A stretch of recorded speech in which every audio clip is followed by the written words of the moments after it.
E esse é mais um corte aqui no Arquibancada Tricolor. Para você ficar sabendo de tudo que acontece, ver tudo que a gente falou, você clica no link aqui na descrição. Aproveita e já se inscreve. E aí, Nick, ontem o Hernan esteve aqui no Arquibancada Tricolor para trazer informações e ele trouxe a informação confirmada por aqui também que o São Paulo vai ficar de olho em oportunidades de mercado. Isso vai passar por quê? Porque o São Paulo hoje tem Ferrarese, Arboleda, Alan Franco, Sabino e Matheus Belém. Tem o Igão também, que é uma sexta opção ali vindo da base. O Belém, isso é informação também, ontem o próprio Hernan também trouxe, deve ser emprestado pelo São Paulo. Ele renovou o seu vínculo aí nos últimos meses, né? Então ele estendeu mais o seu vínculo, estava em fim de contrato, mas deve ser emprestado pelo São Paulo. Para mim, um acerto. Claro, vamos ver qual mercado vai querer o Belém, qual mercado vai querer ter esse jogador, né? Falava-se de Bragantino lá atrás, mas era também um pouco cascata essa informação. Mas é um jogador, Nick, que eu acho que vale a pena emprestar. Agora, muito me estranha, né? Ele não ter nível para ser uma quarta opção do São Paulo, pensando para essa temporada. Acho que de repente lá atrás talvez foi uma precipitação do São Paulo em renovar. Mas já que renovou, já que ele tem contrato mais extenso e já que não vai jogar, eu gosto da ideia do empréstimo. Eu acho que a renovação veio muito na onda de que ele tinha feito um bom jogo contra o Bragantino no ano passado, né, no primeiro que ele entrou, e aí era mais um jogador que o São Paulo perderia de graça. Então eu acho que a diretoria agiu bem, porque essa renovação não deve ter acontecido por um valor alto, e falou, antes de perder mais um cara de graça e ficar ouvindo aqui sem ter certeza se ele pode render ou não, é melhor a gente renovar, e aí a gente vai fazendo os testes, de repente empresta. Então acho que a renovação foi ok, porque de repente o São Paulo perde ele ali, já tinha feito um bom jogo contra o Bragantino e acaba estourando em outro clube, imagina o barulho que ia acontecer, né? Em relação ao Diego, cara, eu acho que assim, eu pessoalmente gosto bastante do Diego, mas eu também entendo e concordo que um valor desse é praticamente uma proposta irrecusável para um zagueiro da idade que o Diego já tem, né? Se não me engano, 24, 25 anos, não é tão novo para o mercado externo, né? Então, acho que o São Paulo, infelizmente, precisando de dinheiro, tem que vender. Hoje, a realidade é que ele era a quarta opção na zaga, porque tem o Arboleda e o Alan Franco como titulares. O Ferrarese voltou da seleção, o Diego seria a quarta opção. Com a volta do Rafinha, ele que também vinha entrando como lateral direito no lugar do Igor Vinícius, acaba perdendo um pouco de sentido também, porque quem vai passar a entrar na necessidade é o próprio Rafinha.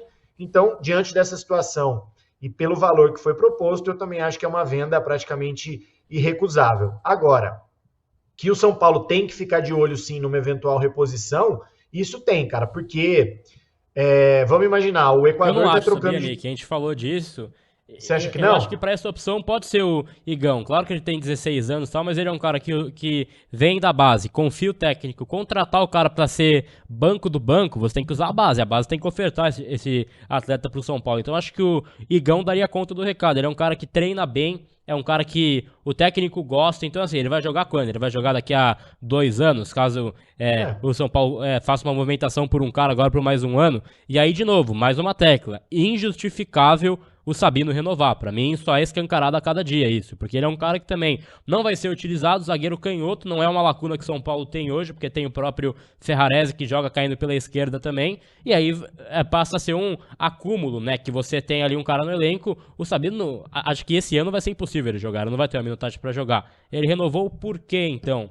A base deveria e tem opções, ofertar pelo menos dois bons moleques pra zaga, né? Que tem o Igão e tem aí outras opções. Mas eu acho que é um erro do São Paulo. Mas pode concluir, Nick, só pra fazer um parênteses. Não, eu não discordo de você, cara. O meu receio só é que para esse momento da temporada tão agudo e tão importante, que vai começar o segundo turno do Brasileiro e os mata-matas das principais competições, eu acho arriscado você ficar contando com o moleque da base, que pode dar super certo, mas se fosse num começo de temporada, que teria um paulista ali para testar, aí eu ficaria mais tranquilo. O meu ponto é, o Equador está trocando de treinador. De repente o Arboleda volta a ser convocado. O Ferrarese a gente sabe que ele é convocado toda vez.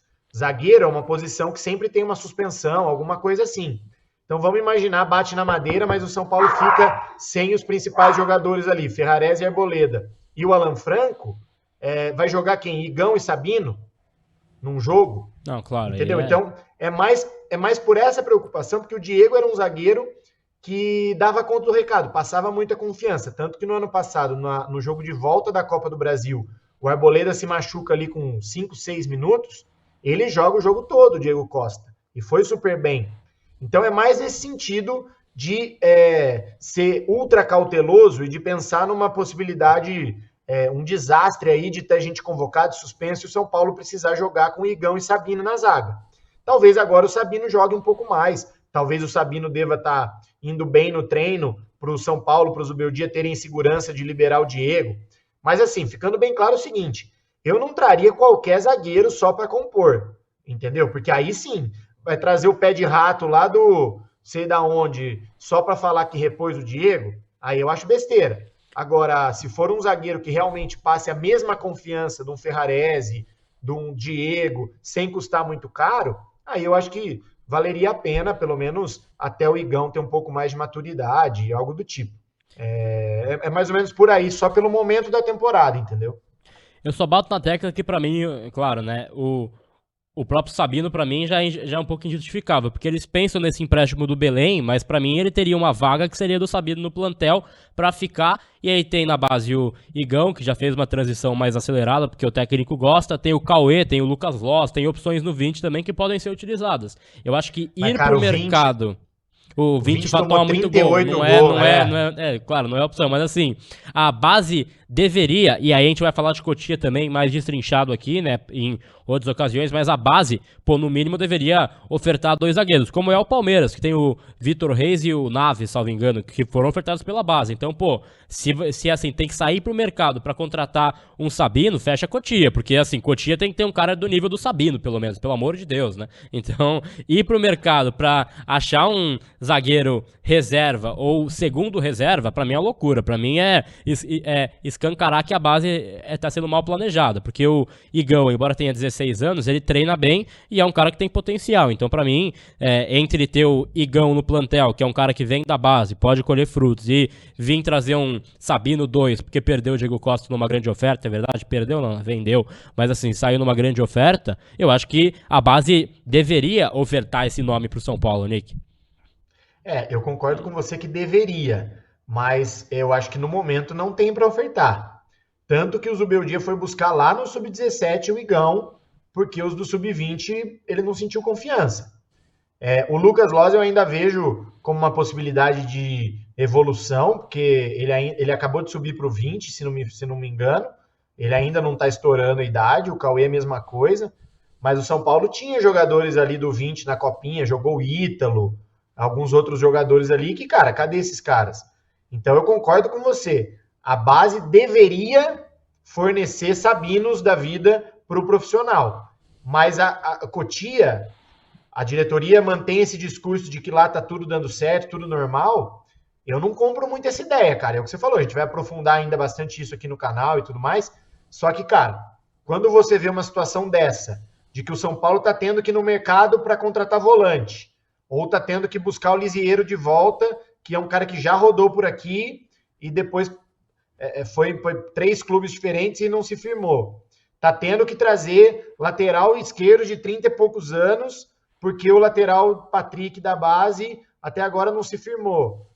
O Moreira, que é da outra lateral, mesma coisa, convive com lesões, puta potencial, mas convive com lesões. Então, quer dizer, quem da base o São Paulo realmente está podendo utilizar depois dessa última leva que conta com o Nestor, Beraldo e etc. Né? O Juan, que a gente defende aqui, que é um cara útil, a torcida já se esgotou dele, pega no pé dele. Então, tem que ter cuidado com isso, cara, porque de repente entra um Igão da vida lá num jogo, o cara acaba falhando ou oscilando, porque é natural da idade dele, e aí já vão queimar o cara, já não vão ter paciência com ele como deveria, para que seja feito um processo de transição com cautela. É diferente o cara entrar no Palmeiras, que é um time que ganha quase tudo, né? É um time que já está sólido. O São Paulo, infelizmente, está em reconstrução, voltou a conquistar algumas coisas recentemente, mas ainda não é esse time, né? Imagina coloca o Igão no jogo contra o Vasco aí, que tomou de 4-1. Obviamente ia sobrar uma parcela de responsabilidade para ele, às vezes até injustamente.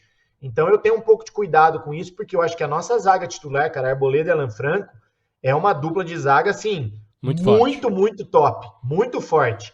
Então, fatalmente, e quem imaginava isso depois do Beraldo sair, né? Porque a gente falou, puta, a perda do Beraldo é um negócio muito sentido.